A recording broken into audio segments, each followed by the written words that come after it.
Bonjour à toutes et à tous, au programme du JT de ce jeudi 13 juin, la réduction d'impôt Madelin suivie des jobs d'été avec un petit rappel des règles.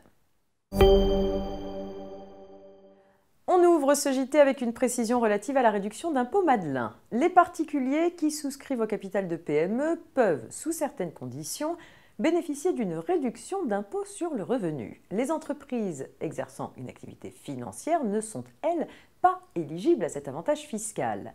L'administration fiscale assimile les activités de courtage d'assurance à une activité financière. Cette analyse vient d'être invalidée par le Conseil d'État qui considère que l'activité de courtier en assurance revêt le caractère d'une activité commerciale et non d'une activité financière.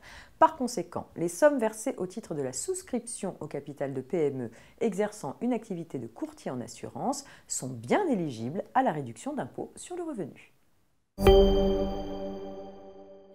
On poursuit avec le rappel des règles concernant les jobs d'été. Les vacances d'été sont en effet souvent l'occasion pour les employeurs d'embaucher des jeunes salariés en contrat à durée déterminée. Dans une information du 16 mai 2019, le site internet du réseau des URSSAF en profite pour rappeler quelques règles les concernant. Le message essentiel à retenir est qu'un job d'été sous CDD, c'est un vrai contrat de travail à ne pas confondre avec un stage qui obéit à des règles différentes. 3 autres points de vigilance sont aussi mis en avant.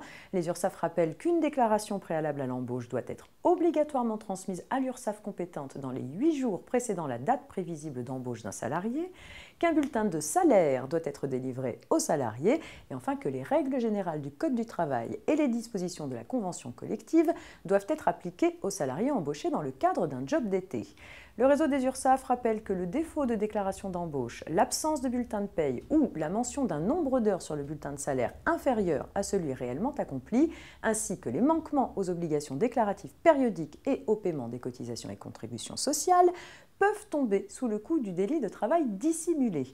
Ces démarches ne sont pas à prendre à la légère. Fin de cette édition, je vous souhaite une belle journée et rendez-vous demain.